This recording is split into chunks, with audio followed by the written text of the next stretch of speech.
There was once an old man in Israel called Zechariah. His wife's name was Elizabeth. Everyone knew Zechariah because he was a priest in the temple. Zechariah and Elizabeth often talked together about God. I like the old stories of when God spoke face to face with people like Moses and Samuel, said Zechariah. I would love to hear him speaking to me in the temple. I like the old stories of the miracles God did for Sarah and Hannah, said Elizabeth. If only he would give me a baby too. Zechariah and Elizabeth were old. They had never had any children. One day, there was great excitement at Zechariah's home. He had been chosen out of all the priests for a special duty in the temple. Zechariah would pray for Israel inside the temple. Elizabeth and all the other people would wait outside and pray. Zechariah left all the people outside in the sunshine. He walked slowly into the cool temple. Suddenly he saw a bright light. Zechariah was very frightened. He was all alone. What was happening? Then an angel from God spoke to Zechariah. Don't be afraid, Zechariah. God still talks to people, and I have come to tell you that he still does miracles too. You and Elizabeth are going to have a baby. You are to call him John. When he grows up, John will be a very special man. He will tell the people to get ready for God's son, said the angel. I must be dreaming, said Zechariah. We're much too old to have a baby. Don't you know how great God is? Said the angel. Because you would not believe, you will not be able to speak until the baby is born. You'll find out then that I have told you the truth.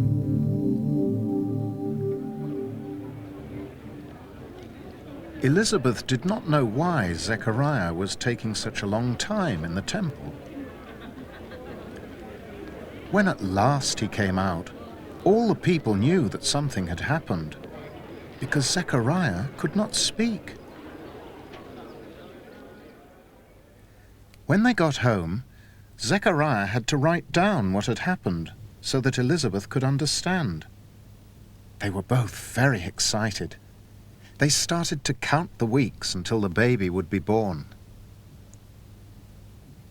While they were waiting, Elizabeth had a visit from her cousin Mary.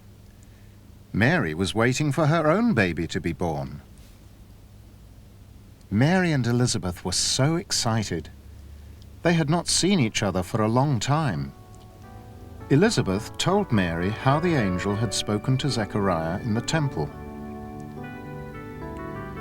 Mary said to Elizabeth, The angel came to me too.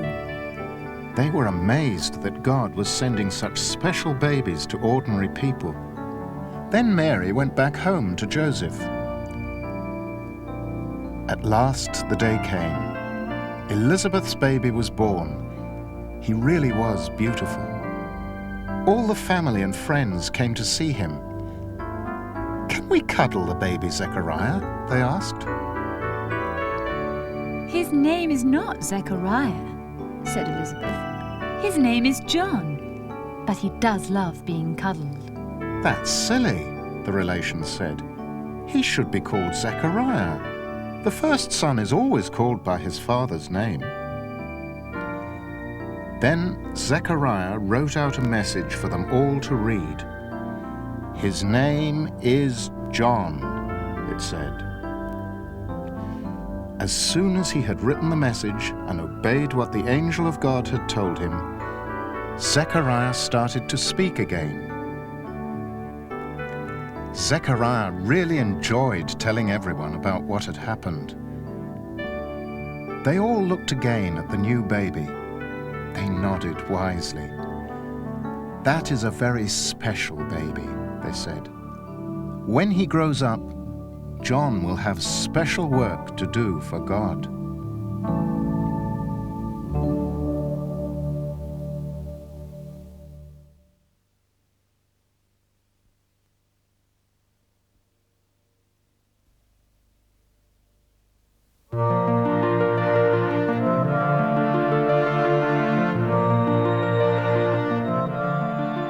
Long ago, before the first Christmas, there was a beautiful young woman called Mary.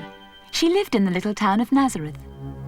One day, when Mary was busy in her home, the room was suddenly full of bright light. There, in the light, stood an angel of God. Mary was really frightened. "Don't be afraid, Mary," said the angel. "The message I have for you is a message of joy. You are going to have a baby son. "But I have no husband," said Mary. He will be the Son of God himself," said the angel. "You must call him Jesus." "I will do whatever God wants," said Mary, and the angel went away. There was a young man in Nazareth called Joseph. He loved Mary. He wanted Mary to marry him. The angel visited Joseph in a dream.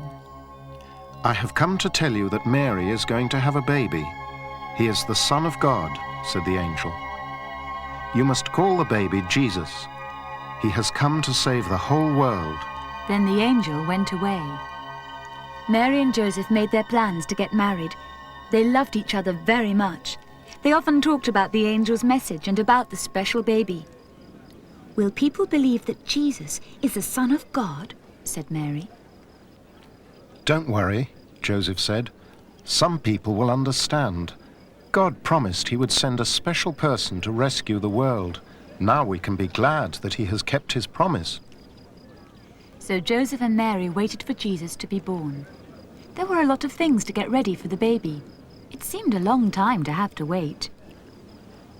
One day they heard that the emperor who ruled their country had made a new law.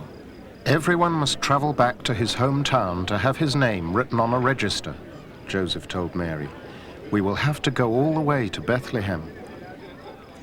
"I would have liked to stay at home to have my baby, but the prophets did say that God's son would be born in Bethlehem," said Mary, as the donkeys carried them on their journey. "I am so tired," she said, "and it is such a long way." When they came to the town, it was very busy. So many people had come to register in Bethlehem that there was no room left in the inn. But the innkeeper said they could use the stable where he kept his animals. Joseph helped Mary down from the donkey and took her into the stable. Mary made a bed for them on the straw with her warm cloak. She knew her baby would soon be born. When the baby was born, they wrapped him up warmly and made a place for him to sleep in the manger, where the animals' hay was kept. "His name is Jesus," they said. "He is God's own son." The animals stood watching them. Their warm breath filled the tiny stable. It was not quiet for very long. The stable door creaked open and some shepherds came in.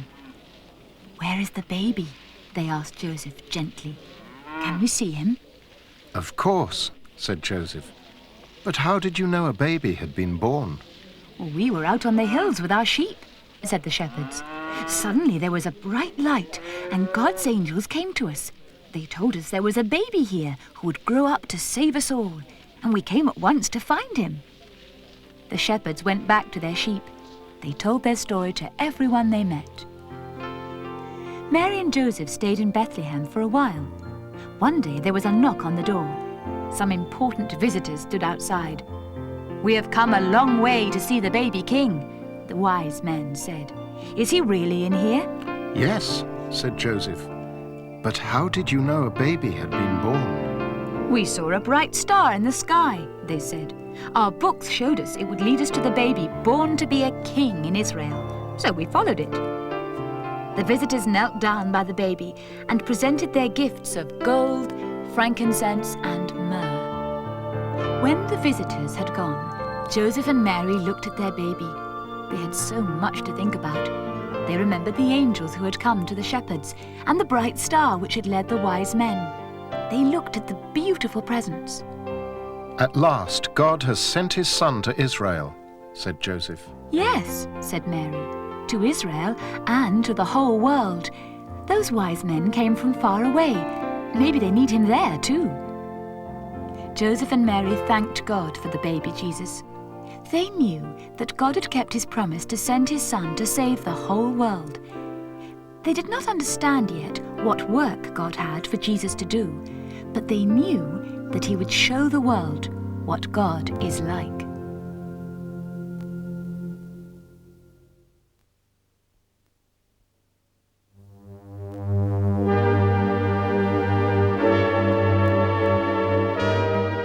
wise men from a far-off land had come to see Jesus when he was born in Bethlehem. They had seen a bright star in the sky. It meant that a great new king had been born, and so they set out to bring him their special presents. But the star did not lead them straight to Bethlehem. When they reached the city of Jerusalem, it seemed to stop. The wise men went at once to King Herod's palace. "That's where the new prince will be," they said. King Herod was not pleased to hear about a new king. "There is no baby king here," He said. He sent for his advisors. "The king God promised will be born in Bethlehem," they told him. So King Herod sent the wise men on their way. "When you find him, come and tell me." He was a cruel man and had made a wicked plan. The wise men found Jesus and gave him their presents, but they did not go back to King Herod. God sent them a warning. "Don't tell the king where Jesus is. Go home another way." The king waited a long time for them. At last he gave up and called his soldiers. "Go to Bethlehem," he told them, "and get rid of every baby boy. I don't want any new king growing up. Not one of them must be left alive." The soldiers set off at once.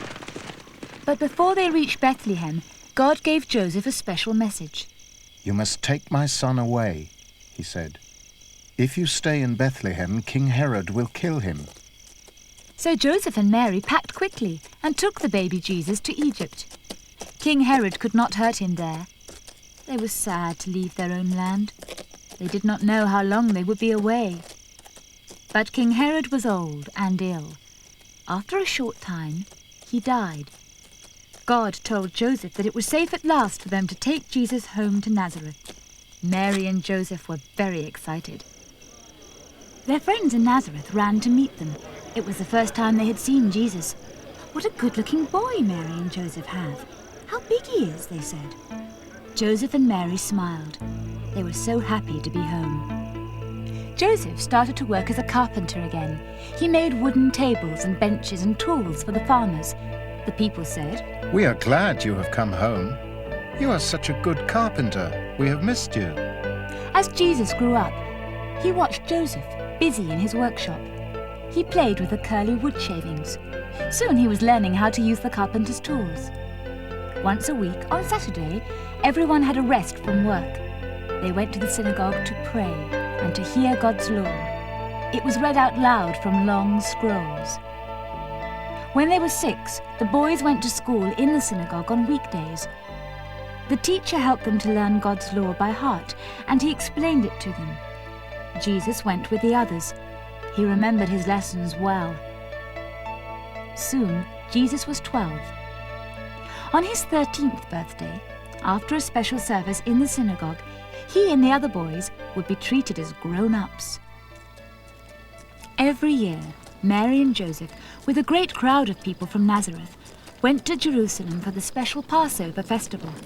They walked all the way, camping out at night. This year, for the first time, Jesus went with Mary and Joseph. They all had a wonderful time in Jerusalem. Each day they went to the temple to hear the teachers and to worship God. On Passover night there was a special meal. They remembered how God had rescued his people long ago when they were slaves in Egypt. Jesus did not stay with Mary and Joseph all the time. He went with his friends. That was how they lost him on the way home. When everyone camped for the night, Joseph and Mary could not find Jesus. No one had seen him all day. They would have to go back to Jerusalem to look for him. It took them all day to get there. Next morning, Joseph and Mary found Jesus in the temple, talking to the teachers. Mary was very annoyed with him.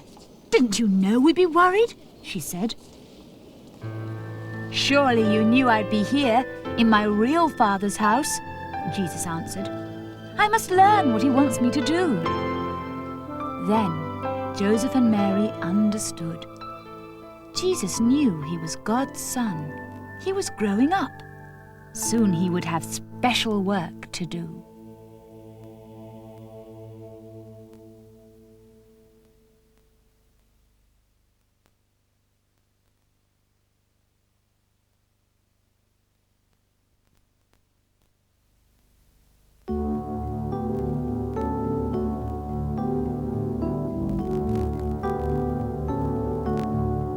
As Jesus grew up, he often listened to people talking about his cousin, John. He knew that John was a preacher who lived by the River Jordan. All the people went to listen to him. God is sending his son to be your king, John told them. But you are not ready for him. You are God's special people, but you do not do as he says. The people knew that was true. They often broke God's laws. They found it hard to be good. "We really are sorry," they said. "What shall we do?" Come and be baptized in the river, said John, to show everyone that you really do want your life to be clean and good, and God will forgive you. Hundreds of people went to John to be baptized. They called him John the Baptist. Although Jesus had done nothing wrong, he too went to be baptized with all the people. When Jesus came up out of the river, they heard a voice saying, You are my own dear son. I am pleased with you. Jesus knew that it was time to begin God's work. It would be hard, so he went away on his own to the desert hills to think and pray. He had nothing to eat for many days. But Satan, the enemy who had spoiled God's world, wanted to stop Jesus from doing God's work. He waited until Jesus was alone and very hungry. Then Satan tried every way he could to make Jesus obey him instead of God. But Jesus said, I will never serve you, Satan. God's word says I must serve only him. So in the end, Satan went away, but Jesus knew that he would never give up. When Jesus came back from the desert, he went home to the Lake of Galilee to begin God's work. He saw two men fishing on the lake. Simon, Andrew, Jesus called, come with me. We'll go and find people for the kingdom of God instead of fish for the market. Then Jesus saw two more fishermen sitting in their boat cleaning the nets. James, John, Jesus called, come on, I need you too. The four fishermen left everything by the lake and went with Jesus. The next person Jesus chose to work with him was Philip. He came from Bethsaida, the same town as Simon and Andrew. Philip was very excited when Jesus invited him to join them. He hurried to tell Nathanael all about it. No one important comes from Nazareth, said Nathanael, but he went with Philip to meet Jesus. Hello, Nathanael, said Jesus.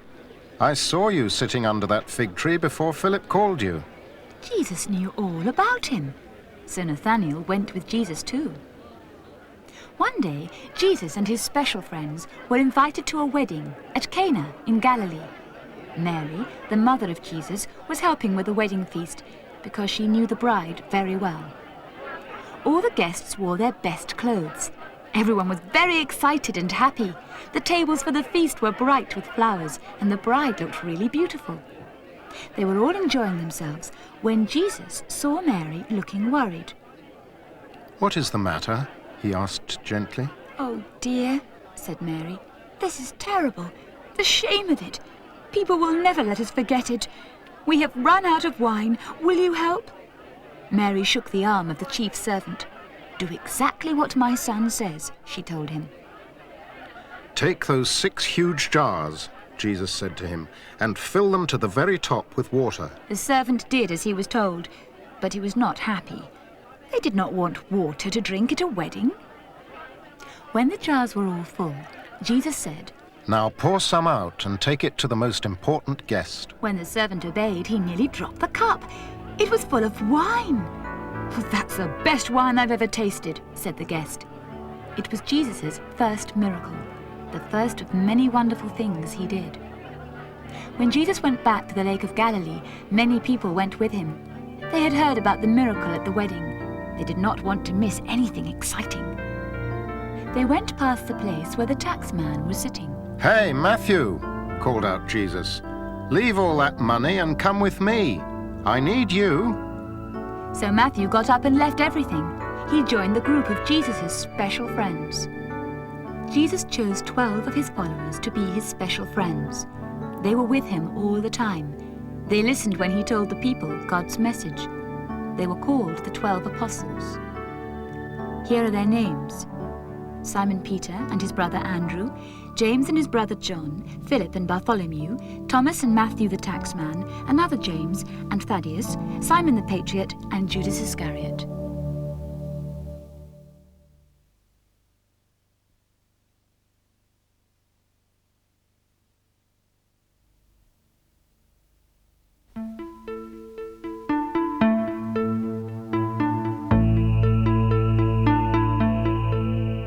One day, when Jesus had gone for a walk in the hills with his friends, he said to them, "Listen carefully.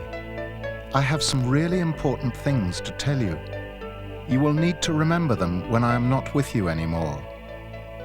It's no good thinking that God's kingdom is like this world," said Jesus. "If you ask the people you know what would make them happy, they would say being rich or healthy or famous. But I say there is happiness in God's kingdom for everyone, even those who are poor and ill and unimportant. The secret of real happiness is to love God and to do as He says. God wants you to pray to Him.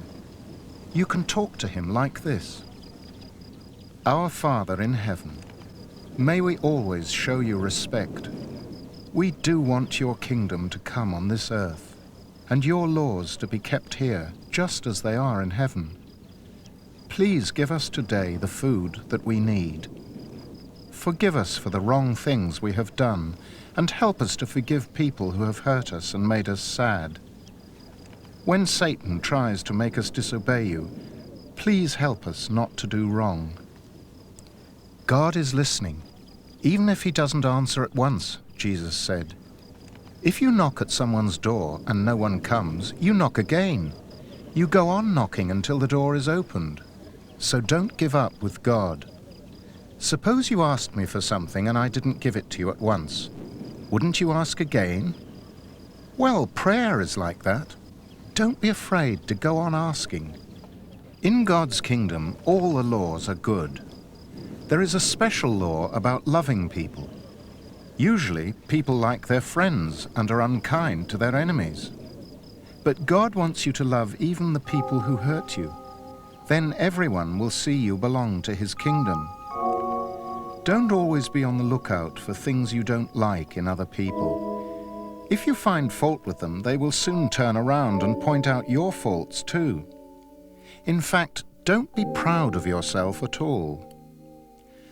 Once upon a time, a man stood in God's temple and prayed like this: Dear God, I am so glad that I am good and keep all your laws. He was very proud. Another man prayed, Dear God, please forgive me for all the wrong things I have done. It was that man who went home happy, for God forgave him. If you belong to God's kingdom, you don't have to worry about anything ever again. Look at those birds up there. If God makes sure they have food and drink, why should you feel worried about your next meal? As for new clothes, look at these beautiful flowers growing wild in the field. God has given them clothes fit for a king. He will make sure you have the clothes you need too. You want to have so many things, and when you have them, you worry about losing them. Perhaps they will get spoiled or burglars will steal them. But if you belong to God's kingdom, you know that the things you have don't matter very much. Your real treasure is in heaven, and there are no burglars there. Let's suppose there are two men setting to work to build their new homes. The first one builds on solid rock. He works hard to make the foundations strong. Then he builds the walls. It takes a long time, but it's worth it. When the wind blows and the storms come and the river overflows, the house is safe. It is firm and strong on the rock. If you listen to me and do as I say, you are like that man. The second man wants to get the job done quickly. He chooses a place where the ground is soft and sandy and easy to dig. His house is soon built. But when the wind blows and the storms come and the river overflows, the sandy ground is washed away. Then the house falls with a terrible crash. It can't stay there without strong foundations. If you listen to me, but you do not do as I say, you are like that man. I want you to be like bright lamps. When you light a lamp, you don't cover it up, do you? Of course not. You put it where it will give light to the whole room. You are like light for the world. I want you to be like a city built on top of a hill. People can see it for miles around. When they see the kind things you do, everyone will know that you belong to God's kingdom.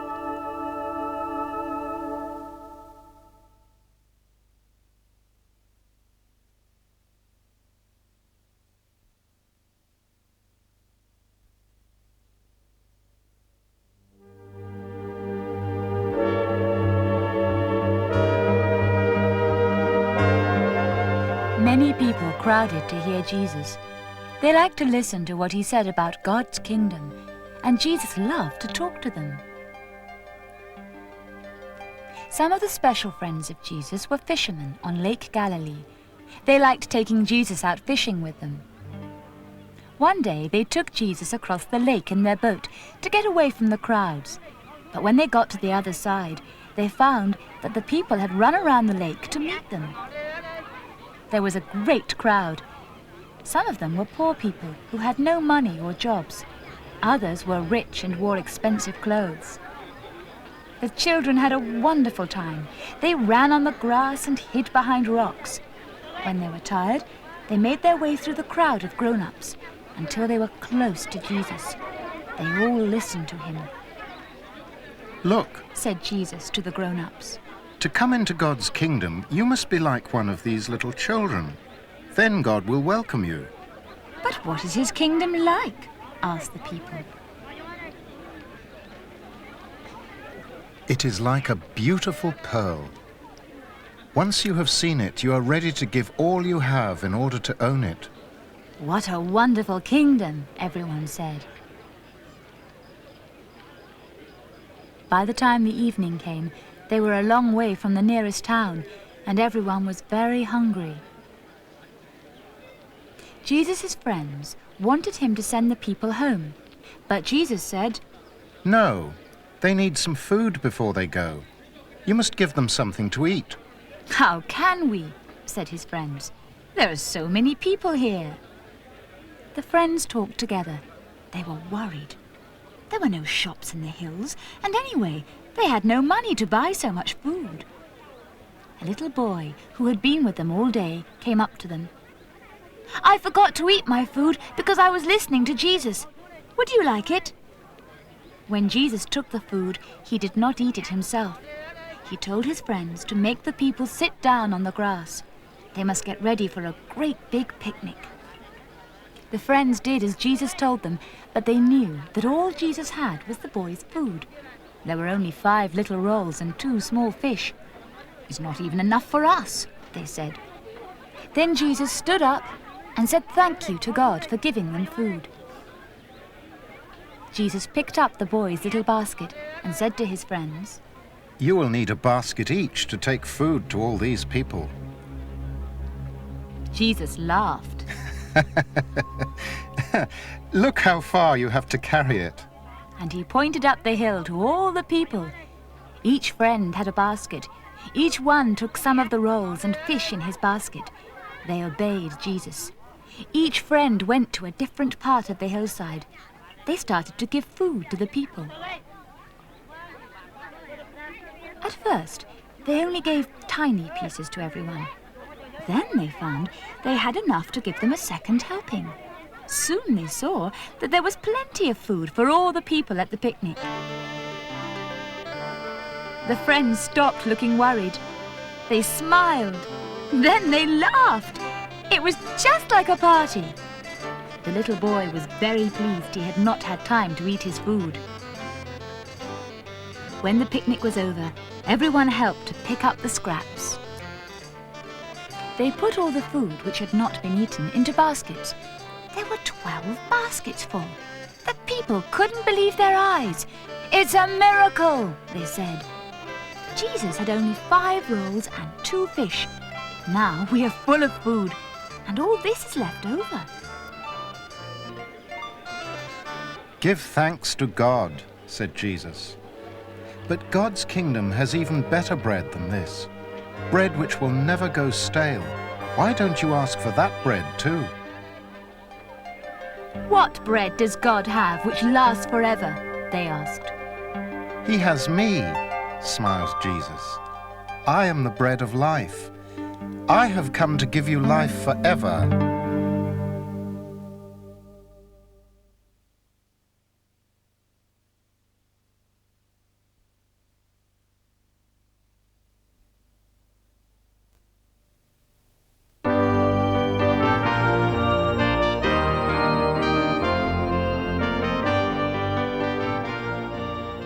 One day, so many people came to listen to Jesus that there was no room left on the beach by Lake Galilee. Jesus was being pushed further and further back towards the water. So he climbed into his friend's boat, and they pushed it a little way out onto the lake. Then everyone could hear. "Well," Jesus said to them, across the still, clear water, "what would you like to hear about today?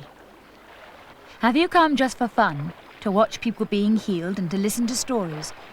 Or do you really want to learn more about God? Listen, and I'll tell you some of the secrets of God's kingdom.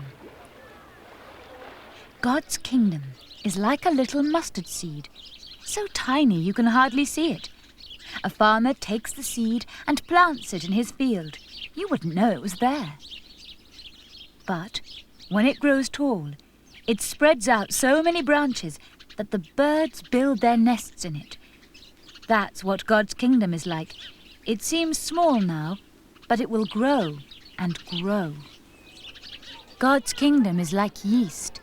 It looks quite dead, like a little lump of clay. Then it goes into the bowl with the flour and water. They are stirred up together until no one can see where the yeast has gone. But when the dough is left in the warm, it swells and swells, all because of that little lump of yeast. That's what God's kingdom is like, quietly working, but able to change everything. God's kingdom is like treasure, buried in a field. One day a man is busy digging, when his spade bangs against something hard. He can hardly believe that he has found treasure. He covers it up and keeps it secret. He sells everything he owns to get enough money to buy that field. Then the treasure is his. That is what God's kingdom is like. It's worth more than everything else we have. I'll tell you another secret, Jesus said. God really wants you to belong to his kingdom.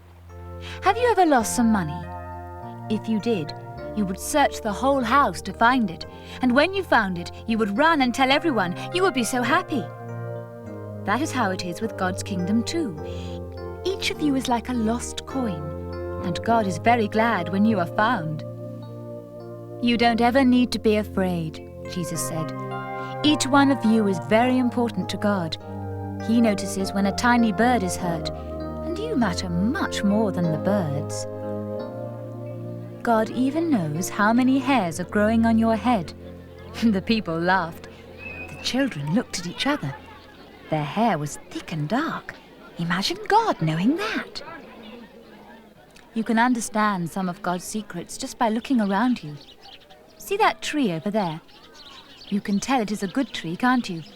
Its branches are bent over with a heavy crop of fruit. But that tree on the other side of the wall is bad. Its branches are thin and weak, and the fruit is not worth picking. In the same way, you can tell if a person is good or bad by what they do and say. I won't always be here with you. While I'm away, I want you to use your time well. You are all good at different things, so don't be lazy. Fill your days by being busy for me. There was once a man who went on a journey. Before he went, he gave each of his servants some money.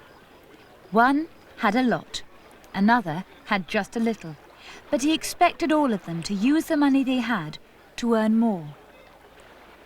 One day, Jesus said, I will come back again.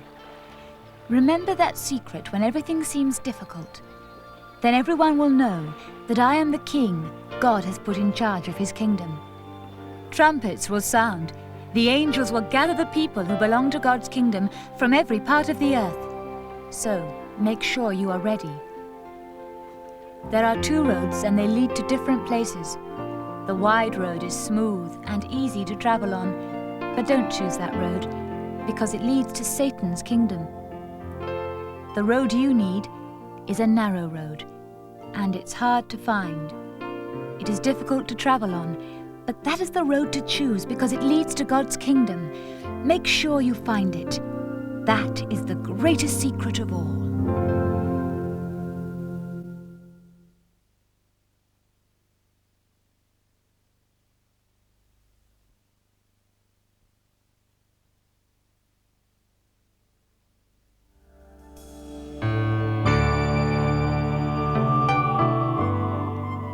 Among the people who came to hear Jesus, there were always some who tried to make him look silly in front of the crowds. They thought up trick questions to ask him because they were jealous of the way all the people listened to him. One day, a teacher of God's law came up to Jesus and asked a question. "I want to have the eternal life you talk about," he said. "What must I do?" Jesus answered, What does God's law tell you to do? "It tells me to love God with all my heart and mind, and to love other people as I love myself." That's right. So what don't you understand? The teacher had tried to trick Jesus with his question, but Jesus was too clever. The teacher thought quickly. "But what does that mean?" he asked. Listen to this story, and you will know the answer. All the crowd listened quietly while Jesus told the story. There was a man, all on his own, going down the dangerous road from Jerusalem to Jericho. Suddenly, some robbers jumped out from behind the rocks at the side of the road. They beat him up and took all his money. Then they ran away. The road wasn't busy, and it was quite a while before anyone came by. The first man who came was a priest. He was a bit frightened when he saw that there was a body at the side of the road. He was scared in case the men came back and attacked him. So he hurried by on the other side of the road. The next person to come along was a Levite who helped to look after God's temple in Jerusalem. He crossed the road to have a look, but he couldn't decide if the man was dead or alive. So he hurried on. The crowd nodded. They knew no one could go into God's temple after touching a dead body. The next person coming down the road was a Samaritan. The crowd began to look uncomfortable. Jews hated Samaritans. What would happen next? Jesus went on. The Samaritan got off his donkey when he saw the man. He took water and some soft cloth from his saddlebags. He saw that the man was still alive. The Samaritan cleaned the man's cuts and bruises and gave him a drink. When he had bandaged him up, the Samaritan lifted the man onto his donkey. He led the donkey gently down the road until they reached the inn. The Samaritan often stayed at that inn. The innkeeper knew him well. Soon the hurt man was safe and comfortable. The next day, the Samaritan had to continue his journey, but first he spoke to the man who owned the inn and gave him some money. "I want you to keep on looking after the man who was hurt. Give him good food and let him rest until he is well. If it costs you more than I have given you, I will pay when I come back." Jesus turned to the clever teacher of God's law.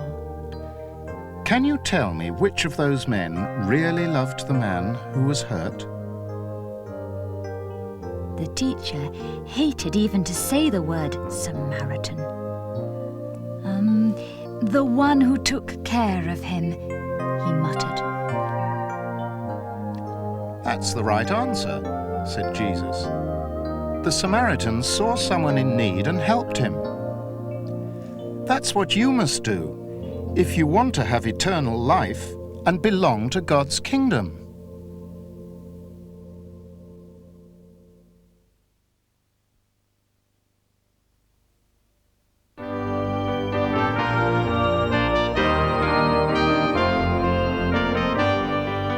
Every day, more and more people came to find Jesus.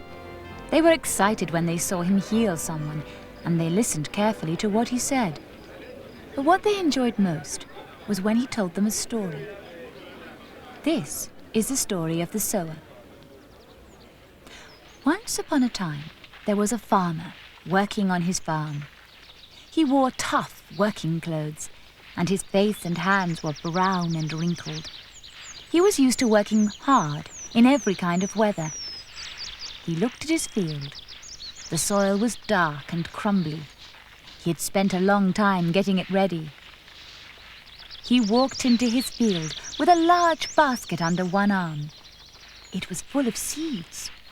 It was good seed, the very best he had. As he strode up and down, he took handfuls of seed and threw it out across the field. The good seeds went everywhere. There was a footpath across the farmer's field. Every day, people from the village walked along the footpath to the well to get water. The footpath was hard and flat. When the seed fell on the path, the birds could see it very easily. They swooped down and gobbled it up as it lay shining on the path. It did not get a chance to grow. When the farmer threw the good seed across the field, some fell onto ground where there were rocks. The farmer had tried to cover them with soil, but the soil was only a thin layer. Underneath, the rock was very hard. When the seed fell there, it settled into the soil and began to put down roots. But when the roots reached the rocks, they stopped growing. There was no water in the rock, so the young plants died. When the farmer threw the good seed across the field, some of it fell at the side, by the wall. That is where the thorn bushes had been, and their seeds were still in the soil too. So the grain and the thorn seeds grew up side by side. The grain did not have room to grow because the thorn plants were tough and strong. They took all the water and food from the soil. So the grain was choked and died. When the farmer threw the good seed across the field, some of it fell on the good soil. It had plenty of room to grow. Its roots could reach the water, and the sun shone down on it. Soon the seed had roots and a green shoot. By harvest time, there was a fat head of grain on the tall stalk. This would be cut to make flour and bread. The farmer was very pleased with the harvest. Jesus' friends liked the story of the sower. That evening, when the crowds had gone home, the disciples sat with Jesus to eat their meal. "What did that story mean?" they asked. Jesus said, My words are like the good seed, but not everyone who hears me is like the good ground.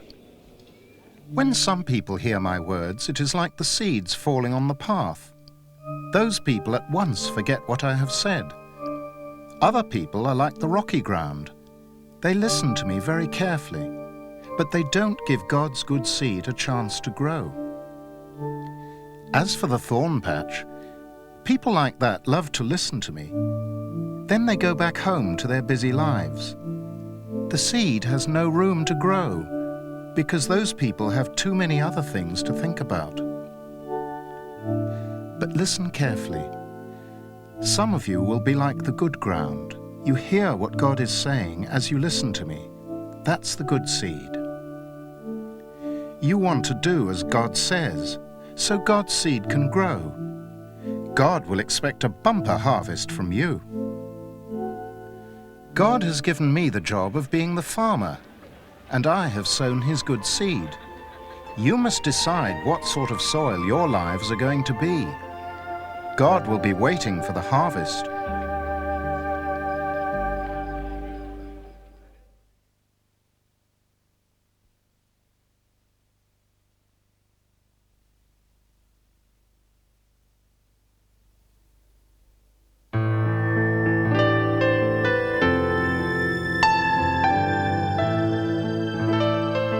The teachers of God's law did not like the kind of people Jesus mixed with.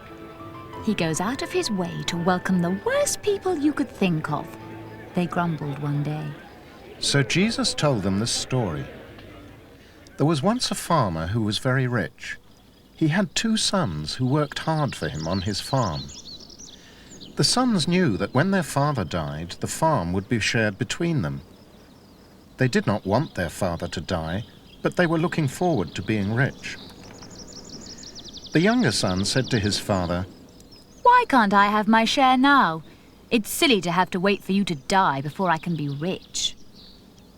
The father loved them both very much, and he wanted them to be happy, so he shared out his farm between them. Instead of working hard, the younger son looked at his part of the farm and said, What's the use of all these fields and barns? If I sell them, I'll have money to spend. So the younger son sold his part of the farm and set off to seek his fortune. The elder son stayed at home and worked hard on his farm with his father. The younger son went away to a big city. He had never been anywhere like that before. There was so much food and wine. There were comfortable inns and lots of expensive clothes to buy. When the young men in the city saw how much money the younger son had, they were happy to be his friends. They all enjoyed spending the money. One morning, the younger son woke up. After he had dressed and had his breakfast, he began to plan the day. Everything he planned to do would cost some money. So he looked in his money bag. It was empty. The younger son told his friends, We have spent all my money. What shall I do now? The friends just laughed and went off together. He never saw them again. By the next day, the younger son was tired and hungry. I shall have to find a job to earn some money. He went to look for work on a farm, but the only job he could find was looking after the pigs.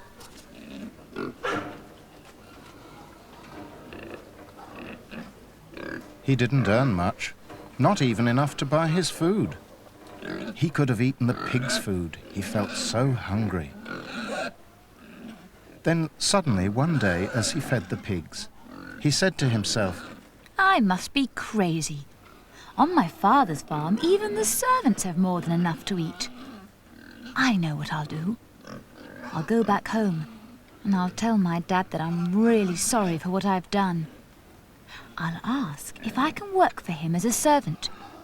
I'm not fit to be his son anymore. Every day from the day his younger son had left, the father had looked down the winding road towards the city, hoping he would come back. When at last he saw his son coming, he ran down the road to welcome him. He threw his arms around him. We'll have a party to celebrate, the father said, and called the servants to bring clean clothes and a gold ring. The older son had been working late in the fields. He heard the music, and he asked the servants what the party was for. It's for your brother, they said. Your father thought he was lost. He was afraid he was dead, but he's come back safe and sound. The older brother stood outside the house and sulked. That's not fair, he said. He should be punished for wasting all that money, not rewarded with a party. The father came out and put his arm around his older son. You know I love you. I don't know what I would have done without you. But your brother has come back alive. Of course I must celebrate. Jesus said to the teachers of God's law, "Do you understand? God loves you. He is glad that you do as he says and live to please him. But he is full of joy when one of his disobedient sons comes back to the kingdom."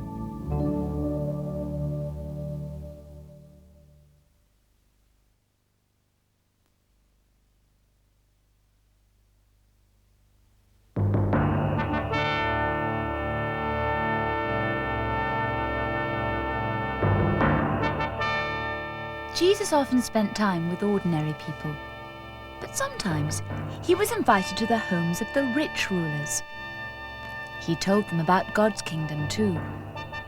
One day he was invited to a meal at a rich man's house. While they were all eating, Jesus told them this story. There was once a rich man who was planning to give a great feast. He had made a long list of all the people he was going to invite.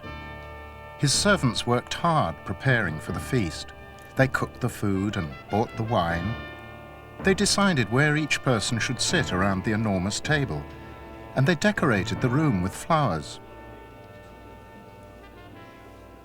When all the work was finished, the rich man was pleased with what they had done.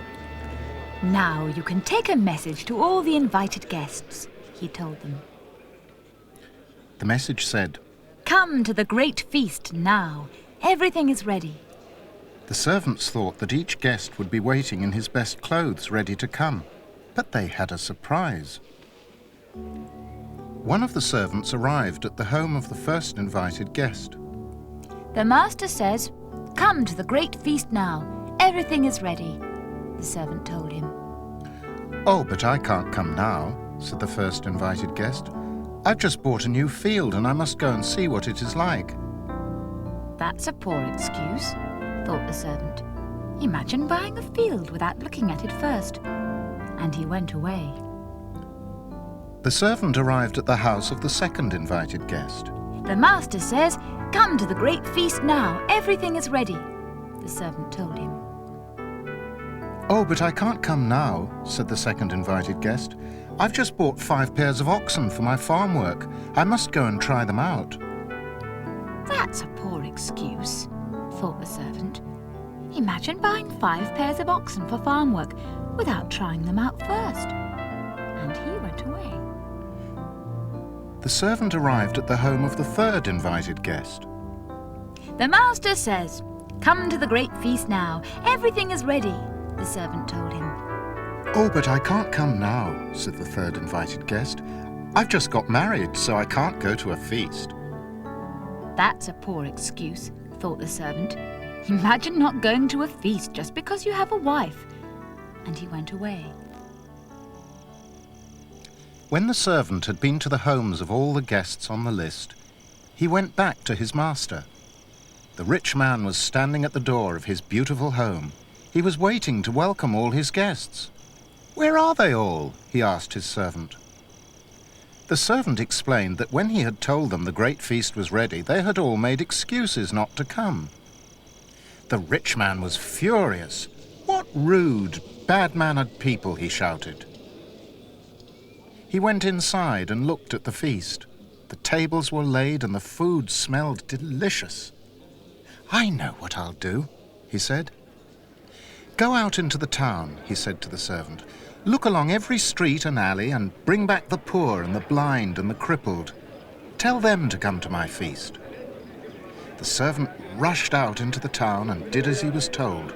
Soon the road to the house was full of poor, sick people coming from the town to the feast. "That's not enough," said the rich man to his servant. "There's room for more.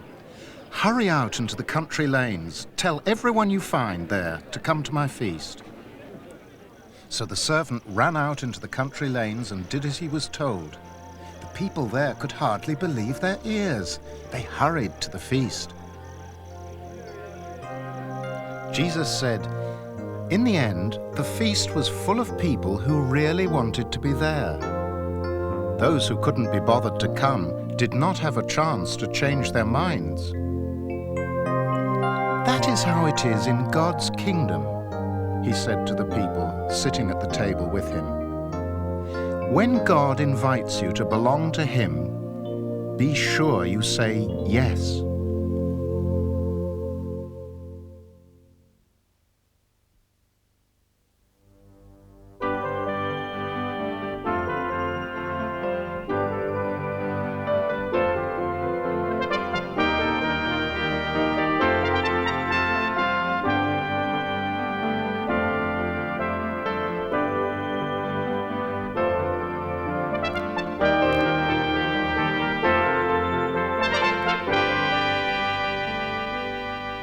We hope you